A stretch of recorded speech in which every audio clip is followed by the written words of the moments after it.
This podcast is intended for mature audiences only and may contain content that could be triggering. Please listen with discretion. I am the preacher's daughter, an empty shell of what's been lost. On February 13th at 1:43 p.m., I received this phone call. Oh, Stpehanie, it's Dad. And, I hate to leave you a voicemail on this, but I want you to realize the importance of the call. Your mom went to heaven today. She was in a plane crash in Guatemala, and all three of them, died in a plane accident. I don't know any other way to get a hold of you than this number. I apologize for that, and I wanted to let you know, and to make you aware of it, baby. Okay? Both love you. Talk to you soon, hopefully. So, at this point, as you heard by the voicemail, my mom died that day, February 13th of 2023. And I am so used to being manipulated. I go online just to make sure it's true. Disconnected from my family, and I had to cut everyone off years prior to this. And then things in my life at this point are so much better, and then this happens. And I never had dealt with my mother issues.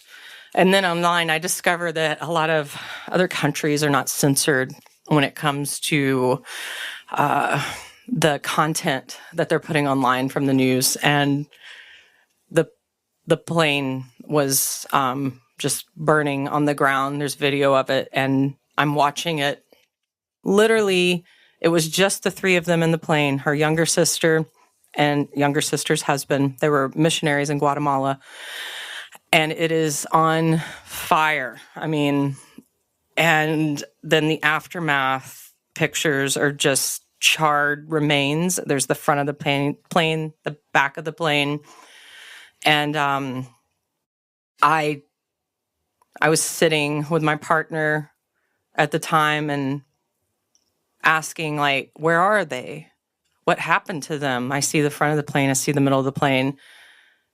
And then you realize what you're looking at are charred bodies. And I had nightmares about that for a while. I could not cry for at least the first 3 weeks. I was shocked and so disconnected at the same time.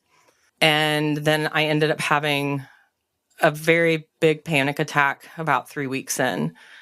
And my partner was trying to gently come to the bathroom that I had locked myself in at this point, trying to make sure I'm okay. And I'm yelling, please do not come in.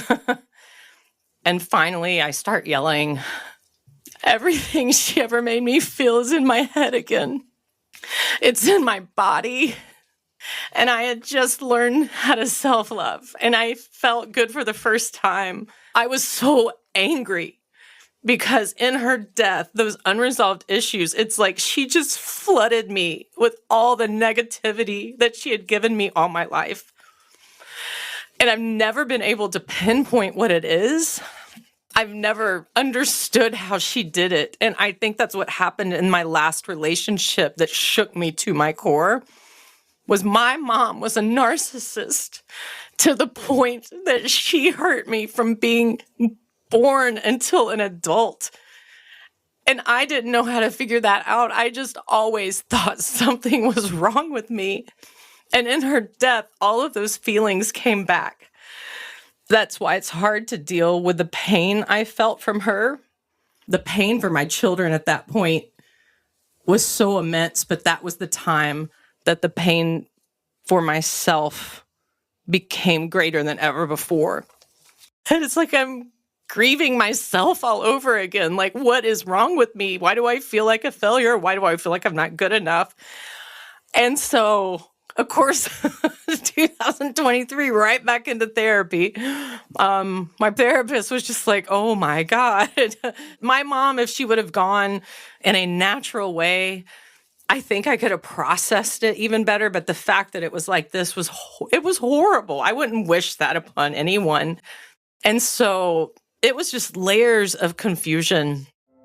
Psychology Today published 2 powerful articles by therapist Darlene Lancer that explore the roles of the flying monkey and the scapegoat. With a narcissistic parent, everything revolves around them, their needs, their emotions, their image. They crave attention, and they control the narrative. Flying monkeys are the people they recruit to do their bidding.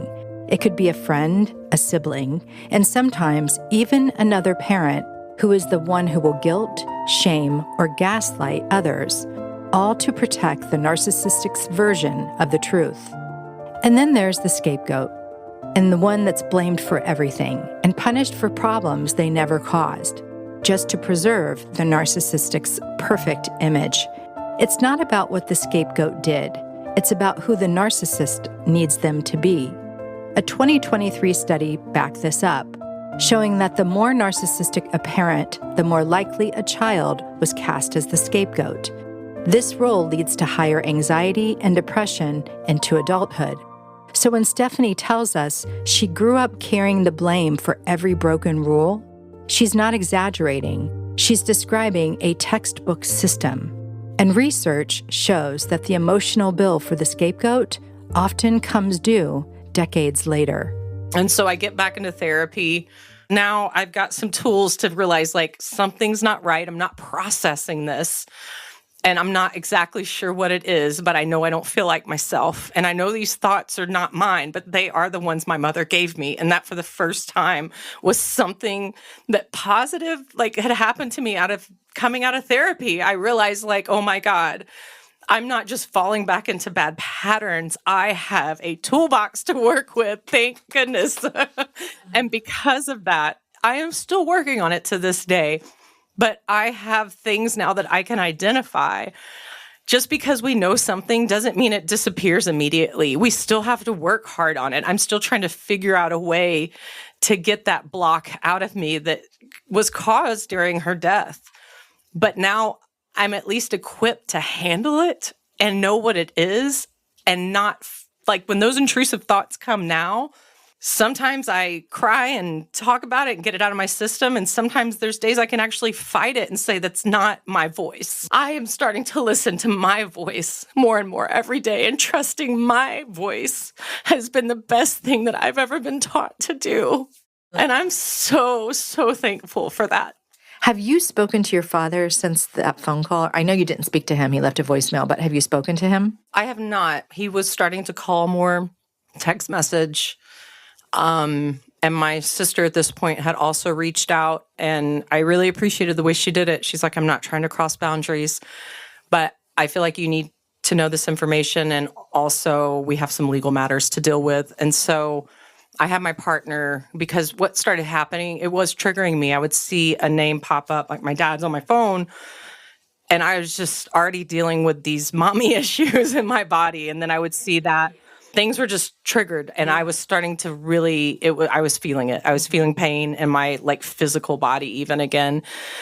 I asked my partner to call my sister and talk to her on the phone, which was a big ask. But she had actually volunteered to let them know that any legal matters could go through my partner, and I was going to block everybody because I could not see them on my phone any longer at this point in my life.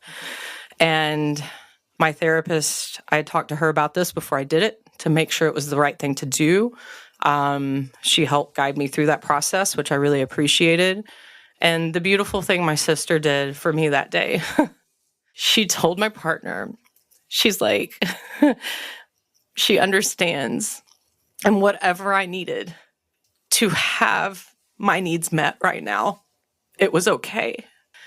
And I think it was the first time in my life like an actual family member had really given me permission to set a boundary without trying to cross it. And that's why I have hope, one day we'll reconnect.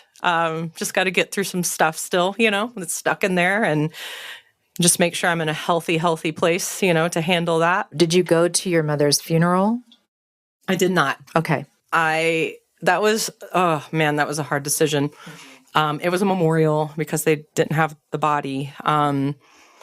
But for me, it was like walking into a lion's den.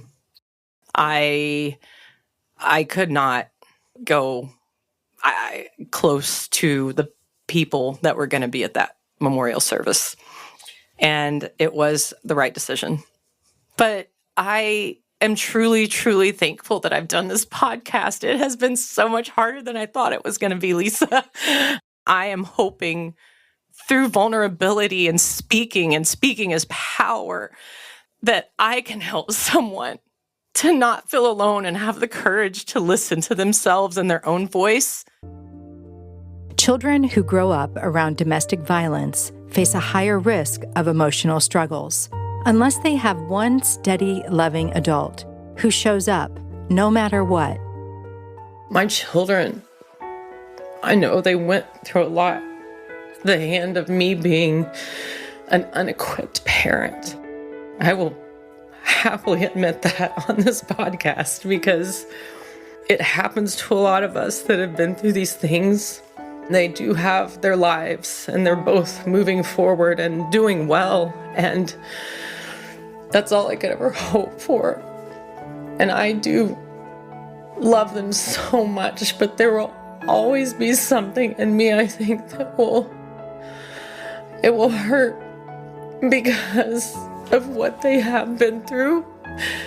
It's not a hurt or a pain inside of me that I've ever had for myself. But damn, when it's your kids, it leaves a mark. The oldest, they have chosen not to speak to me. I respect that boundary and I understand. We went through a lot. They have every right to be angry. Hopefully one day they'll tell me everything I did wrong so we can start fresh. Hopefully one day she will give me the chance. There's not just been one person. There's been many, many people. And I am where I'm at today because somebody was just one person to me along the way and still is. Stpehanie was surrounded by a circle of warrior-hearted women. They didn't rescue her, but they stood beside her, making it safe for her to rescue herself. And among them was Krista. I mean, Stpehanie is singular and unique, in so many ways. And I mean, even before I knew all the stuff that she'd been through, and I mean, there's still layers of the onion getting peeled back. I mean, I've known her at this point for 19 years and still learning these things. And she's finally starting to appreciate the fact that she has the right to take up space and share these things and share her experiences. Stpehanie never paints herself as a victim, in her kind of rehashing her story. Actually, our most recent conversation, she actually was, saying that she actually was victimized in this way, right? As long as I've known her, she has just been this, incredibly brilliant source of light in my life. And what's been amazing to me is the more I've learned about all the trauma that she's been through, that she's been that way despite that. I am a strong person, but I had been literally sucked of all energy at this point. We often ask, why didn't they tell someone? But maybe the better question is, what happens when they do? Because for survivors, speaking up isn't just about finding the right words. It's about unlearning the belief that no one will listen, that no one will believe them, that speaking up will only make things worse.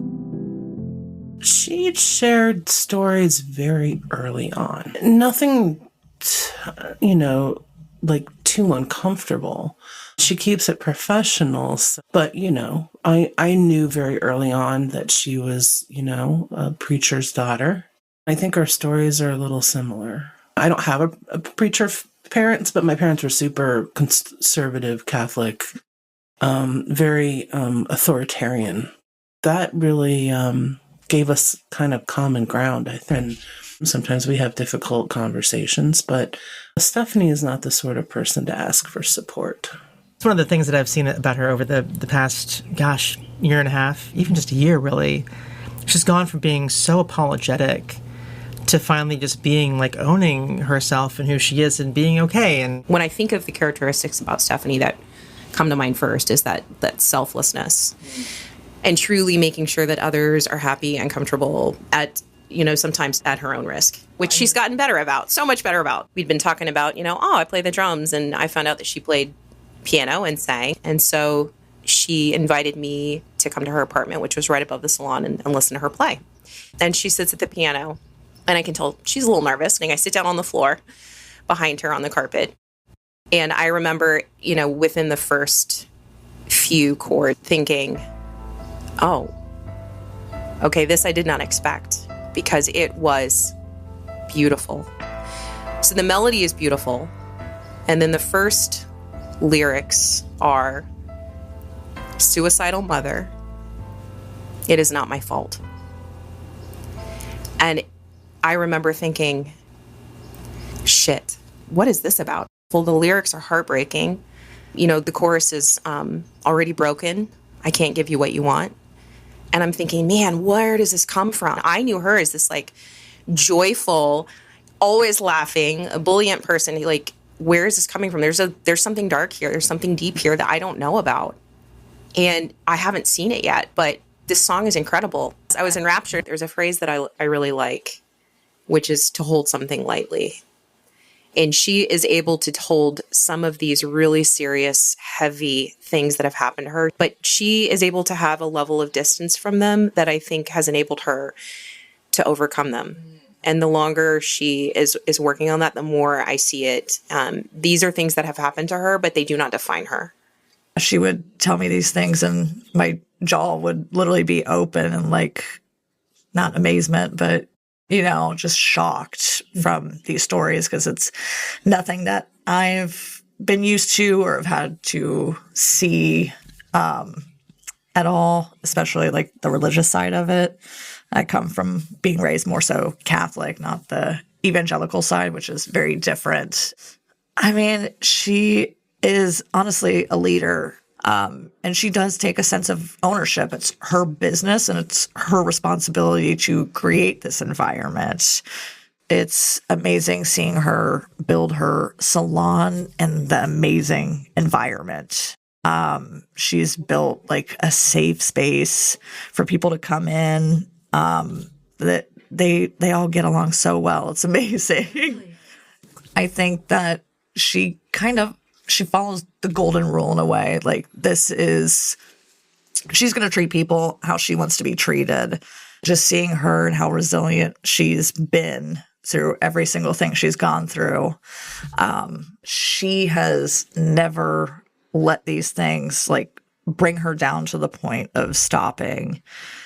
Seeing that, honestly, like, it makes you kind of look at your own life in a perspective. Like, it helps me in my own life also be a stronger person. For me, I think the thing that really helped me was the love I had for my Mimi and my Pop. I felt safe with them. I felt loved. And I think that is the one thing through my whole life I have held on to. There's also something that's been extremely cathartic about telling my story from birth till now. I have never looked at it all at one time. I'm really proud that I had the courage to stand up for me and know something needed to change, even though I didn't know exactly what that was. I am proud of me. I am proud that I can be my person now and listen to myself and hopefully be something for others that need it. Stephanie's Mimi and Pop are gone now, but their love lives on inside her. The kind that wrapped her in warmth as a child, with homemade treats, garden walks, laughter, and endless I love yous. And one of the most moving parts of this journey I've been on with Stephanie over the past year and a half happened on the last day of our trip to Texas. We visited the cemetery where her Mimi and Pop are buried. There was a chapel on the grounds, and inside, a piano. Stephanie sat down and played for a full 10 minutes without any sheet music, all from her heart. Her grandparents had always loved when she played, so this moment gave her the chance to play just for them. The sun was shining, it was quiet, and you could hear the piano drifting outside.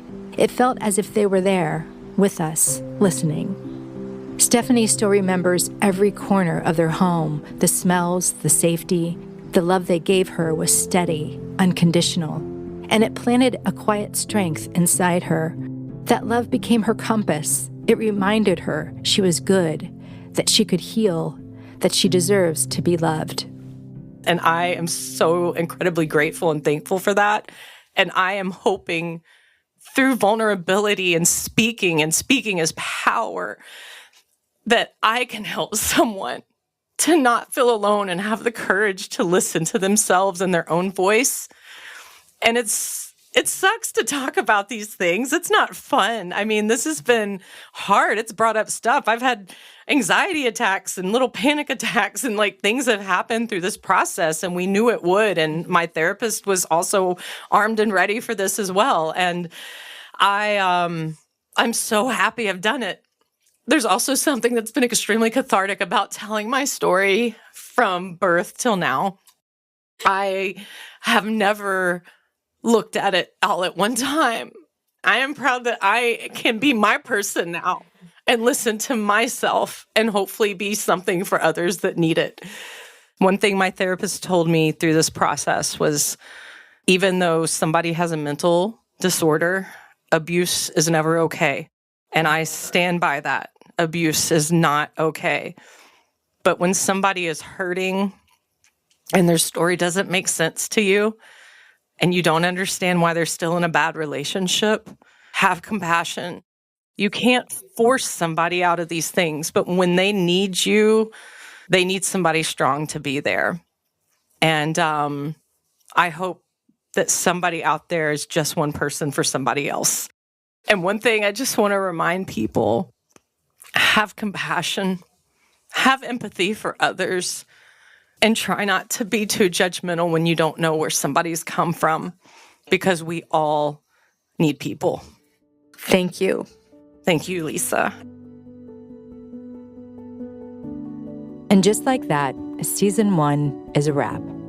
Except for one special bonus episode called Where is Stpehanie Now? It's coming in just a few weeks. But I want to take a moment to say thank you, truly. Your support has meant everything to me as I've worked toward fulfilling a dream, sharing stories that I know must be heard. I never expected the number of listeners, the messages, the outpouring of love, and those who had the courage to share their own difficult journey of trauma with me. It's been overwhelming, but in the most beautiful way. My heart is set on making a difference by lifting up voices, shedding light on what's too often kept in the dark, and reminding people that they are not alone. I've learned so much from the lived experiences of others, and I believe in the power of storytelling to bring empathy, healing, and awareness into the world. So from the bottom of my heart, thank you for showing up, for listening, and for believing in this work. Stay tuned for our bonus episode and for season 2. There's so much more to come. Listen to Just One Person on Spotify, Apple Podcast, or wherever you get your podcast. Visit justonepersonpodcast.com for more information. If you enjoy this podcast, please share it with a friend and follow us on Instagram at Just One Person Podcast. If you or someone you know is affected by abuse or is in need of support, resources are available, and we have listed them in the episode notes. Or you can call the Child Help National Child Abuse Hotline. It's 1-800-4-A-CHILD, available 24/7. You can also text 4-HOPE to 741-741. Just One Person is produced by J1P Productions, executive produced by me, Lisa Bloom, lead producer and story editor, Carrie Caulfield, sound design by Alejandro Ramirez. A special thanks to voice actor Scott McKinley portraying Stephanie's dad. Our heartfelt thank you to Stephanie's partner, Melissa Weaver, and my wife, Julie Koleski, for being a part of the podcast team. Also to Stephanie's 3 close friends, Krista, Annalisa, and Bex, for participating in this series. Music for this podcast is from Epidemic Sound and Soundstripe. original music recorded and performed by our first season's guest, Stpehanie Michelle and the Michelle Band. I am the preacher's daughter.